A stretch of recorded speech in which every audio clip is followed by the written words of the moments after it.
بھلائیاں پانے والے اور اہل لوگ وہ ہیں جو اپنے رب کے خوف سے ڈرتے رہتے ہیں. یعنی کامیاب کون ہے، بھلائی پانے والے کون ہیں؟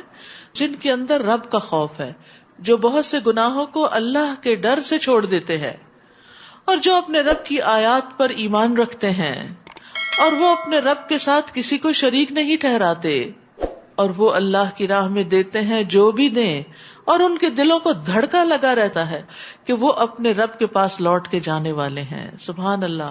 ساری نیکیاں کر کے بھی ڈرتے ہیں، یعنی نیک اعمال کرنے کے باوجود بھی ان کی قبولیت سے ڈرتے ہیں کہ جب ہم اللہ کے پاس جائیں گے. ابھی تو بڑے خوش ہیں کہ ہم نمازیں بھی پڑھ رہے ہیں، روزے بھی رکھ رہے ہیں، صدقہ خیرات بھی کر رہے ہیں، افطار بھی کرا رہے ہیں، صدقہ جاریہ کے کام بھی کر رہے ہیں، تو بس اب تو ہماری نجات ہو ہی گئی. نہیں، جو حقیقی مومن ہوتے ہیں وہ یہ سارے کام کر کے اور اس کے علاوہ بھی نیکیوں میں آگے بڑھ کے پھر بھی اللہ سے ڈرتے ہیں کہ کہیں ایسا نہ ہو کہ کوئی ریاکاری ہو گئی ہو، کہیں ایسا نہ ہو کہ مال میں کچھ حرام کی ملاوٹ ہو گئی ہو، کبھی ایسا نہ ہو کہ ہم نے دے کے پھر کسی کو تانا دیا ہو، اذیت دی ہو، احسان جتایا ہو، ہم سے کہیں کوئی فرائض میں کمی نہ رہ گئی ہو. تو وہ نیک کام کر کے بھی ڈرتے ہیں. اور پھر یہ کہ پتہ نہیں اللہ تعالیٰ کو پسند آیا کہ نہیں. کیونکہ آپ دیکھیے دنیا میں جس سے ہمیں محبت ہوتی ہے نا، جس کی قدر و قیمت ہمارے دل میں ہوتی ہے، تو ہم اس کے لیے جب کوئی کام کرتے ہیں تو پھر ہمارا کیا دل ہوتا ہے، کیا شوق ہوتا ہے کہ جو چیز ہم نے اس کو دی ہے، جو کام ہم نے اس کا کیا، وہ اس کو پسند آ جائے اور اس پر خوش ہو جائے. اور جب ہمیں پتہ چلتا ہے کہ اس کو پسند آ گیا تو ہماری خوشی دوبالا ہو جاتی. وَلِلَّهِ الْمَثَلُ الْأَعْلَىٰ. اور اللہ رب العزت تو پھر کائنات کا بادشاہ ہے، اس کے لیے کتنے سٹینڈرڈ کے کام کرنے چاہیے، کس کوالٹی کے کام کرنے چاہیے جو ہم واقعی اس میں کوتاہی کر جاتے. نمازوں کو ہی دیکھ لیں، باقی اعمال کو ہی دیکھ لیں، قرآن کی سمجھ ہی دیکھ لیں. کوئی ایک آیت اٹھا کے دیکھے اور اپنے آپ سے پوچھے کیا مجھے اس کی سمجھ ہے، یہاں کیا کہا جا رہا ہے. یعنی رات کو جب آپ امام صاحب کے پیچھے تراویح پڑھتے ہیں تو وقتاً فوقتاً جائزہ لیتے رہا کریں اپنا کہ سمجھ آ رہی ہے نا، سمجھ آ رہی ہے، سمجھ آ گئی. اور اگر نہیں آئے تو پریشان ہوا کریں کہ مجھے اس کو سمجھنا ہے، کیونکہ اللہ تعالیٰ مجھ سے ہم کلام ہو رہے ہیں اور مجھے اللہ کی بات ہی سمجھ نہیں آ رہی، تو میں نے قرآن کا کیا حق ادا کیا. تو اس لیے بہت ضروری ہے کہ انسان نیک کام کر کے کبھی تکبر کا شکار نہ ہو. حضرت عائشہ فرماتی ہے کہ میں نے رسول اللہ صلی اللہ علیہ وسلم سے اس آیت کے بارے میں پوچھا، والذین یؤتون ما آتوا وقلوبهم وجلہ، اور جو دیتے ہیں جو کچھ دیتے ہیں اور ان کے دل اس سے ڈرتے ہیں کہ وہ اپنے رب کی طرف لوٹنے والے ہیں. عائشہ رضی اللہ عنہا نے عرض کیا، کیا یہ وہ لوگ ہیں جو شراب پیتے ہیں اور چوری کرتے ہیں؟ آپ نے فرمایا، اے صدیق کی بیٹی، نہیں، بلکہ اس سے مراد وہ لوگ ہیں جو روزے رکھتے ہیں، نماز پڑھتے ہیں، صدقہ دیتے ہیں، اور اس بات سے ڈرتے ہیں کہ کہیں ایسا نہ ہو کہ ان سے قبول نہ کیا جائے. یہی لوگ ہیں جو نیکیوں میں جلدی کرتے ہیں، کیونکہ وہ کیے ہوئے کو کافی نہیں سمجھتے، نیکیوں پر اتراتے نہیں، فخر کر کے بیٹھ نہیں جاتے کہ بہت ہو گیا، اب انف، نو، ابھی تو اور بہت کچھ کرنا ہے، اور آئندہ کے لیے منصوبے بناتے رہتے ہیں. اولئک یسارعون فی الخیرات وہم لہا سابقون. یہی لوگ ہیں جو نیک کاموں میں جلدی کرنے اور ایک دوسرے سے آگے نکل جانے کی کوشش کرتے ہیں. وہ یہ نہیں دیکھتے کہ کون کون نہیں کر رہا، وہ یہ دیکھتے کون کتنا کر رہا ہے تو مجھے اس سے بھی زیادہ کرنا ہے. ہم کسی کو اس کی طاقت سے زیادہ تکلیف نہیں دیتے، اور ہمارے پاس ایسی کتاب یعنی نامہ اعمال ہے جو ٹھیک ٹھیک بیان کر دے گا اور ان کی حق تلفی نہ ہوگی، یعنی حق کے ساتھ ساری باتیں کھول کے رکھ دے گا نامہ اعمال. بلکہ اس بات سے تو ان کے دل سخت غافل ہیں، اور اس غفلت کے علاوہ ان کے اور بھی کئی برے اعمال ہیں جو وہ کر رہے ہیں. کس بات سے غافل ہے؟ کہ ہمارا اعمال نامہ تیار ہو رہا ہے اور پھر وہ ایک دن بولے گا. سبحان اللہ، یہ کتاب بول پڑے گی، انسان کے خلاف گواہی دے گی. انسان کہے گا میں نے تو یہ کام بھی کیا اور یہ بھی کیا، تو وہ کہے گی وہ تو تم نے کر کے ضائع کر دیا، وہ تو ہے ہی نہیں یہاں. تو اس وقت انسان کا کیا حال ہوگا؟ کبھی آپ نے اپنے پرس میں کوئی $10 بھی رکھے اور پھر دوبارہ دیکھے اور وہاں نہیں تو کیا حال ہوتا ہے آپ کا؟ ہاں، کیا عجیب پریشانی ہوتی کہ وہ کہاں گئے، آخر میں نے کہیں گرا دیے، کہیں اور رکھ کے بھول گئی یا خرچ کر دیے. کتنی دیر ذہن اسی میں آکیوپائڈ رہتا ہے، خواہ چھوٹی سی اماؤنٹ کیوں نہ ہو.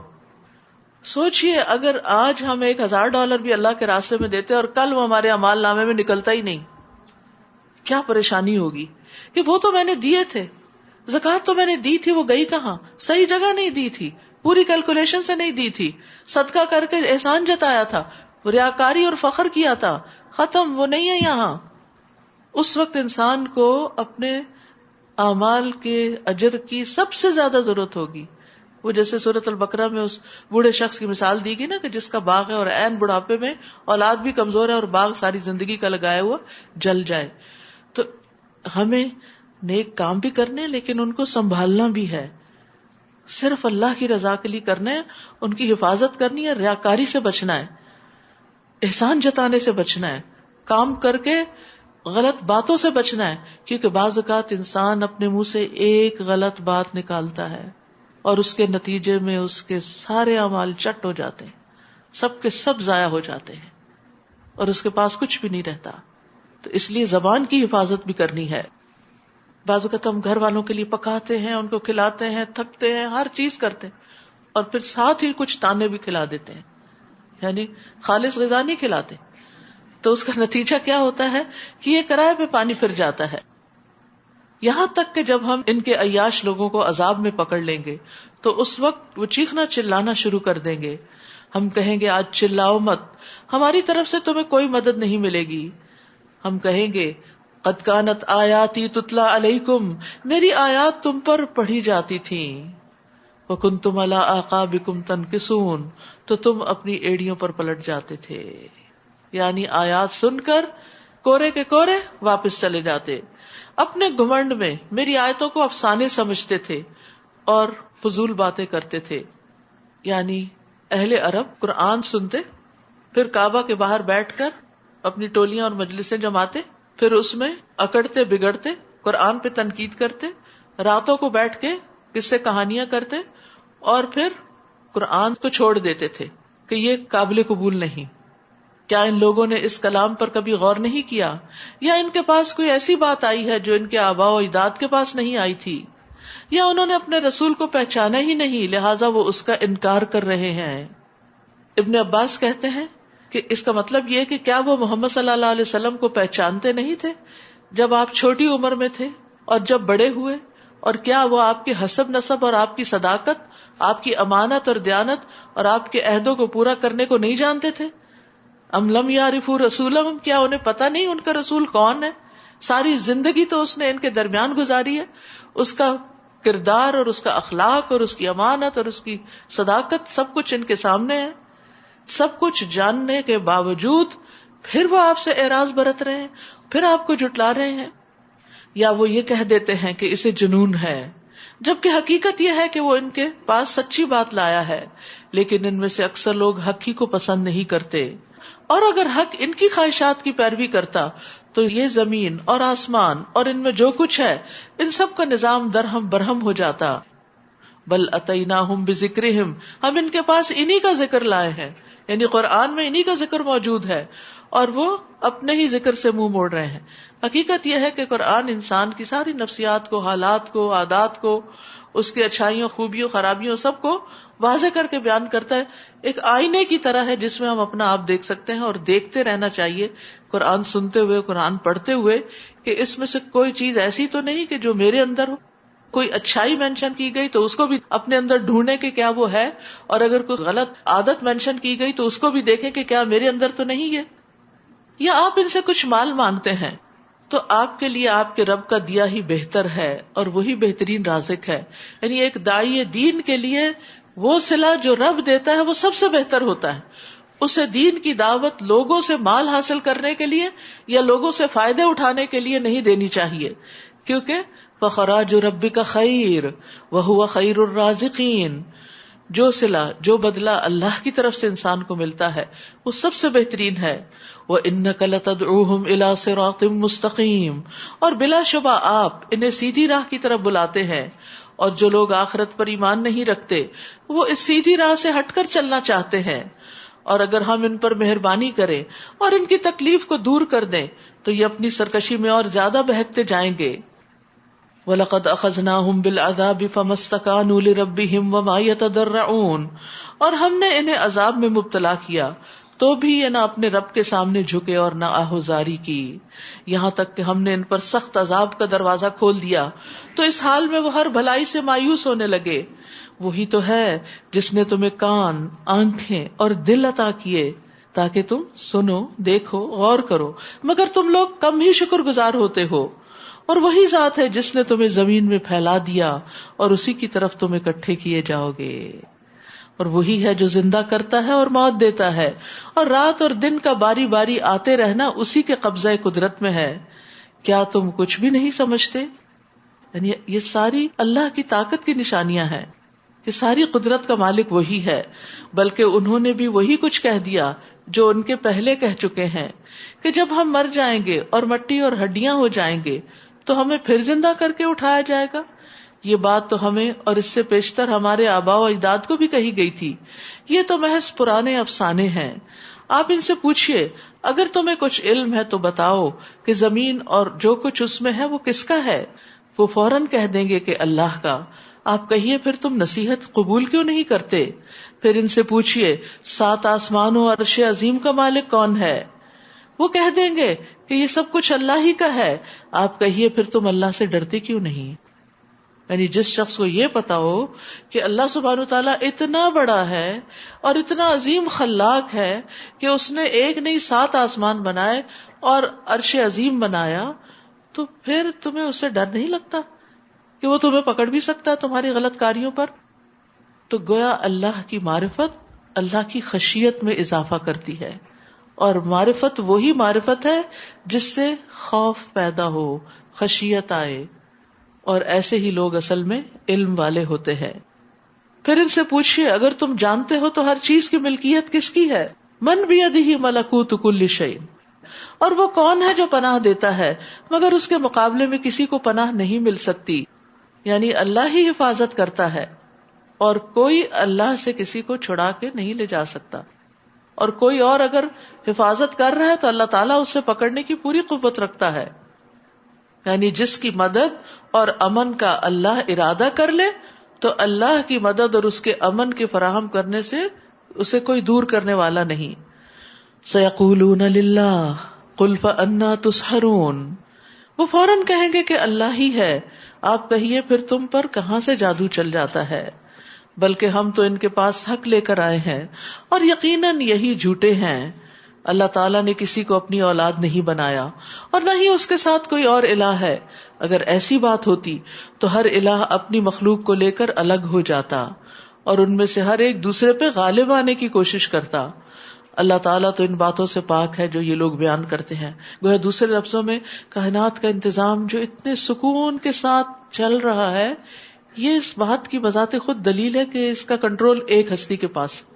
کوئی بھی مشین، کوئی بھی چیز، چاہے گھر ہی کیوں نہ ہو، آپ کا کچن ہی کیوں نہ ہو، آپ اگر اس میں دوسرے لوگوں کو بھی اجازت دے دیں جہاں سے چاہے چیز اٹھائیں، جہاں چاہے رکھ دیں، تو کیا ہوگا؟ اگلے دن کام کرنا مشکل ہو جائے گا۔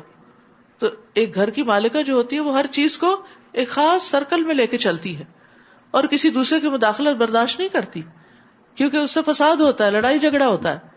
ساس بہو کے جھگڑے میں ایک بڑی بنیادی وجہ یہ بھی ہوتی ہے کہ ساس اپنے پرانے طریقے سے گھر چلانا چاہتی اور بہو ماڈرن طریقے سے چلانا چاہتی، اور دونوں میں کلیش ہو جاتا ہے اور پھر اس کا نتیجہ یہ ہوتا ہے کہ الگ ہی کرنا پڑتا ہے، تبھی سکون آتا ہے، ورنہ کام درست نہیں ہو پاتا۔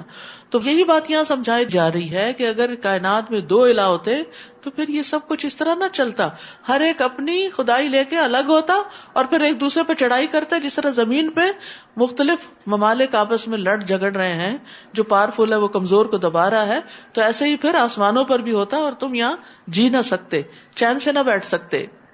عالم الغیب والشہادہ، وہ سب پوشیدہ اور ظاہر باتوں کا جاننے والا ہے، اور جن چیزوں کو یہ لوگ شریک ٹھہراتے ہیں ان سے وہ بالا تر ہے۔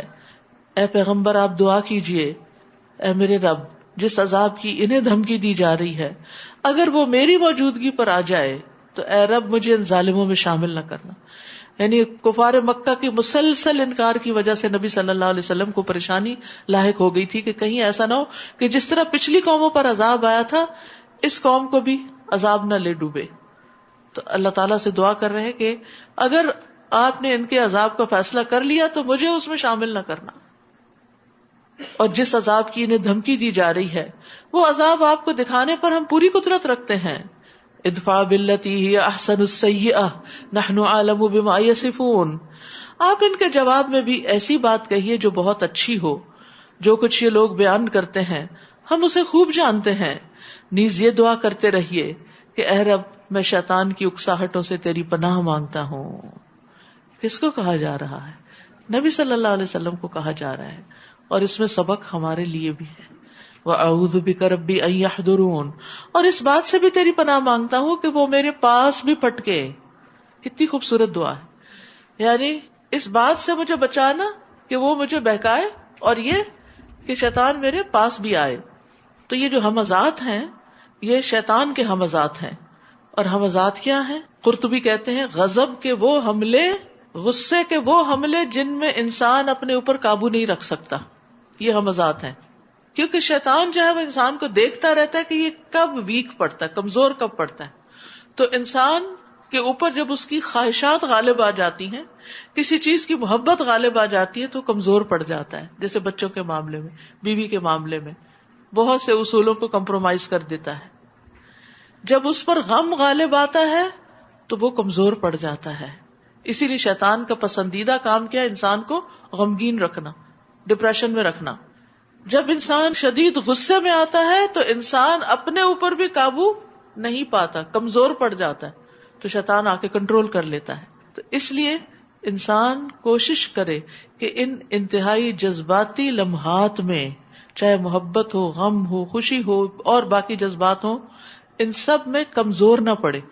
اللہ سے مدد مانگے اور شیطان کے حملوں سے بچے. اور شیطان کے حملوں سے بچنے کے لیے تعوذ بہترین چیز ہے. رسول اللہ صلی اللہ علیہ وسلم نے فرمایا جب آدمی کو غصہ آ جائے تو وہ کہے اعوذ باللہ، اس سے اس کا غصہ ختم ہو جائے گا. اللہ کی پناہ لے لیں. تعوذ پڑھنے کو معمولی نہ سمجھے. غصے کی حالت میں ایک غلط بات انسان کی آخرت برباد کر سکتی ہے. زمزم بن جوش کہتے ہیں ایک مرتبہ مجھ سے ابو ہریرہ نے فرمایا اے یمامی، کسی آدمی کے متعلق یہ نہ کہنا کہ اللہ کی قسم اللہ تجھے ہرگز نہیں بخشے گا. کبھی یہ نہ کہنا یا اللہ تجھے جنت میں داخل نہیں کرے گا. میں نے عرض کیا ابو ہریرہ یہ تو ہم میں سے ہر شخص غصے کے وقت اپنے بھائی اور ساتھی سے کہہ دیتا ہے. کتنے ہی لوگ ہیں جو غصے میں آ کے کہہ دیتے ہیں تم جہنمی ہو، نعوذ باللہ، تمہاری اولاد جہنمی، فلاں جہنمی ہے، فلاں جہنمی ہے. یہ نہیں کہہ سکتے. اور یہ غصے کے وقت ہی انسان کے منہ سے الفاظ نکلتے ہیں. تو اس شخص نے کہا کہ یہ تو ہم کہتے رہتے ہیں، جب غصہ آتا ہے تو ہم کہہ دیتے ہیں. انہوں نے فرمایا لیکن پھر تم کبھی نہ کہنا میں نے نبی صلی اللہ علیہ وسلم کو فرماتے ہوئے سنا، بنی اسرائیل میں 2 آدمی تھے، ان میں سے ایک بڑا عبادت گزار تھا اور دوسرا اپنی ذات پر بڑی زیادتی کرتا تھا، یعنی گناہ گار تھا، لیکن دونوں ایک دوسرے کے دوست بنے ہوئے تھے. عبادت گزار ہمیشہ دوسرے کو گناہ کرتے ہوئے دیکھتا تو بھائی سے کہتا کہ چھوڑو، ان گناہوں کو چھوڑ دو. تو وہ کہتا یہ میرے اور میرے رب کا معاملہ ہے، یہ مجھ پہ چھوڑ دو، کیا تم مجھ پہ نگران بھیجے گے؟ جیسے عام طور پہ جواب دیتے ہیں لوگ. کہتے ہیں ایک دن اس نے اس کو گناہ کرتے دیکھا تو اس نے اس گناہ کو بہت کبیرہ گناہ سمجھا، بڑا عظیم سمجھا. عبادت گزار نے اس سے کہا تیری بربادی ہو، اسے چھوڑ دے. اس نے کہا میرے اور میرے رب کے معاملے کو مجھ پہ چھوڑ دو، کیا تم مجھ پہ نگران بھیجے گئے ہو؟ تو اس نے یہ کہہ دیا اللہ کی قسم اللہ تجھے کبھی نہیں بخشے گا، یعنی تم یہ جو حرکتیں کر رہے ہو تو تمہاری بخشش نہیں ہوگی، یا یہ کہ اللہ تجھے کبھی جنت میں داخل نہیں کرے گا. ان دونوں جملوں میں سے کوئی کہا. پھر اللہ نے ان دونوں کے پاس ملک الموت کو بھیج دیا اور اسی وقت ان دونوں کی روح قبض کر لی، دونوں کو مار دیا. دونوں رب کے سامنے حاضر ہوئے. اللہ نے گناہگار سے فرمایا تو میرے رحم اور کرم کی وجہ سے جنت میں داخل ہو جا. اور دوسرا جو بڑا نیک تھا اس کو کہا کیا تو میرے فیصلوں کو جانتا تھا؟ کیا جو کچھ میرے ہاتھ میں اس کا منتظم تو تھا؟ اسے جہنم میں لے جاؤ. آپ نے فرمایا اس ذات کی قسم جس کے ہاتھ میں ابو القاسم کی جان ہے، قسم کھا کے آپ نے یہ بات فرمائی. اس نے صرف ایک کلمہ ایسا بولا، منہ سے غصے کی حالت میں ایک بات ایسی نکالی جس نے اس کی دنیا اور اس کی آخرت کو تباہ کر دیا. تو بعض اوقات ہم غصے میں بڑی بڑی سخت باتیں کہہ جاتے ہیں اور پھر بعد میں کہتے سوری میں غصے میں تھی. نہیں، ایسا نہ ہو کہ سارے اعمال برباد ہو جائیں. تو اللہ سے دعا کرے کہ اللہ ہمارے غصے کے وقت ہمیں ہمارے ہی شر سے بچائے اور ہم کوئی ایسی بات نہ کرے. ایک اور حدیث میں بھی یہ بات آتی ہے نا کہ بندہ اچھے کام کرتا رہتا ہے لیکن ایک بات منہ سے نکالتا ہے اور وہ اس کے سارے اعمال کو ضائع کر دیتی ہے. حتی اذا جاء احدهم الموت قال رب ارجعون. یہ لوگ اپنی کارستانیوں میں لگے رہیں گے یہاں تک کہ ان میں سے جب کسی کو موت آئے گی تو کہے گا اے رب مجھے دنیا میں واپس بھیج دے جسے میں چھوڑ آیا ہوں.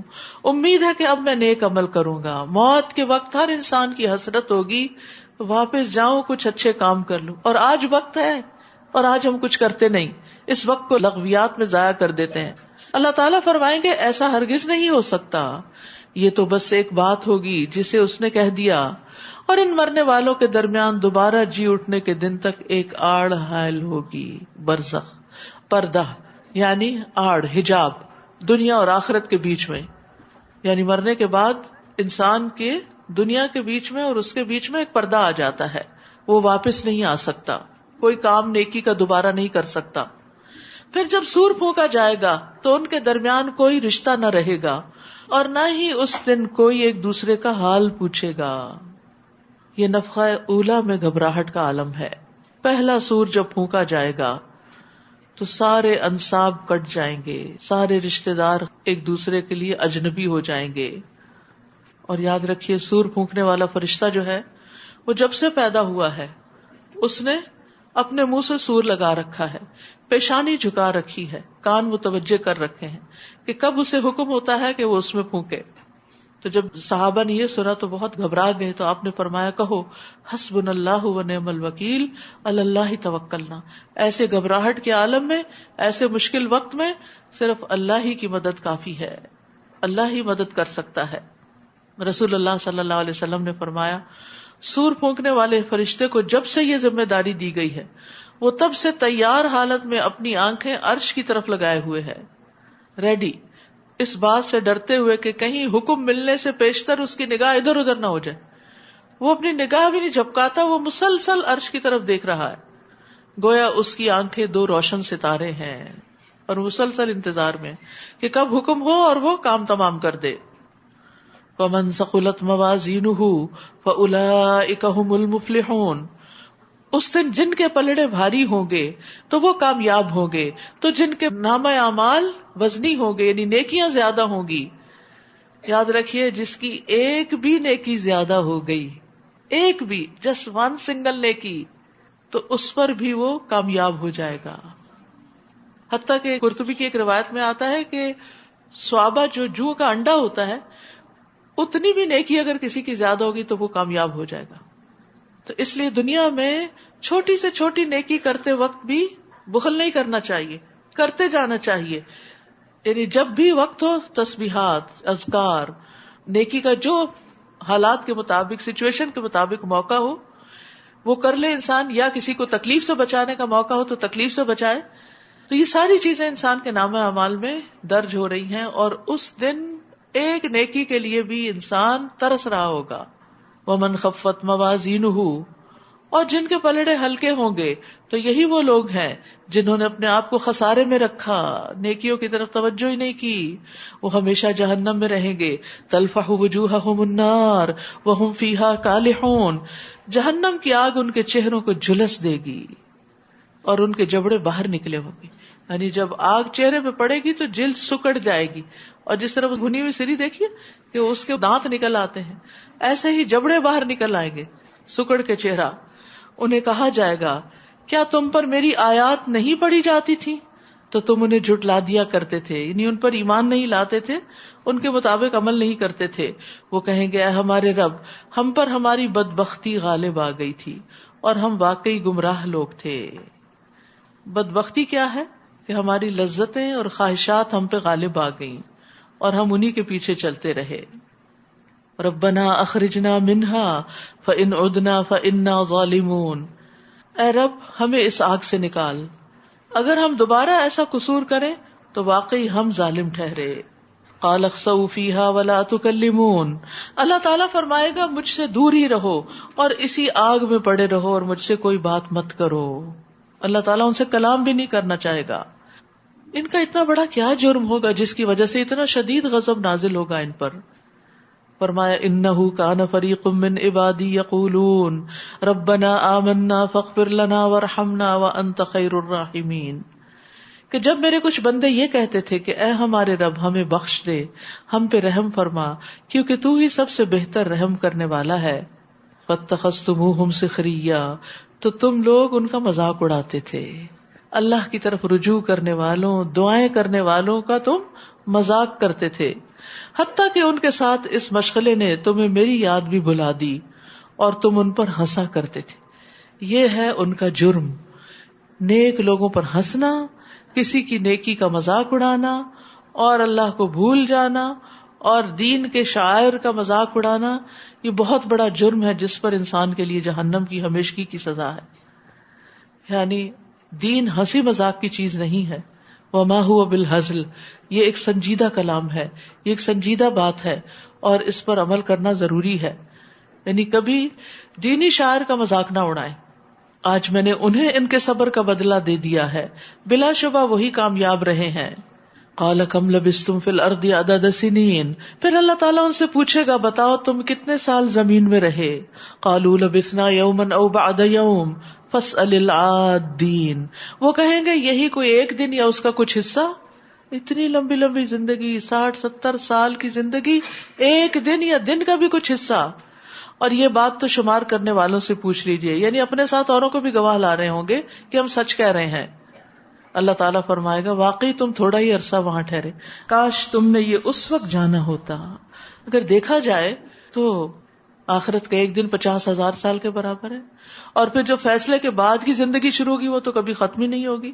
تو اس کے مقابلے میں یہ زندگی کیا ہے؟ ایک ڈاٹ بھی نہیں، کچھ بھی نہیں. کیا تم نے یہ سمجھ رکھا تھا کہ ہم نے تمہیں بیکار ہی پیدا کر دیا اور تم ہمارے ہاں لوٹ کر نہیں آؤ گے، تمہیں واپس نہیں آنا؟ فتعالی اللہ الملک الحق، بس اللہ بہت بلند شان والا ہے، وہی حقیقی بادشاہ ہے، اس کے علاوہ کوئی الہ نہیں، وہی عرش عظیم کا مالک ہے.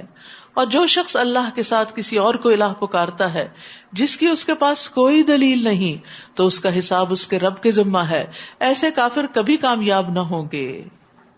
تو اللہ تعالیٰ نے اس سورت کے شروع میں مومنین کی فلاح کا ذکر کیا اور آخر میں کافروں کی فلاح نہ ہونے کا ذکر کیا. قد افلح المؤمنون سے شروع ہوا اور اختتام کس پہ ہو رہا ہے؟ انہ لا یفلح الکافرون وقل رب اغفر وارحم وانت خیر الراحمین. اور آپ اللہ سے دعا کیجئے اے میرے رب مجھے بخش دے اور مجھ پہ رحم فرما، تو ہی سب رحم کرنے والوں سے اچھا رحم کرنے والا ہے.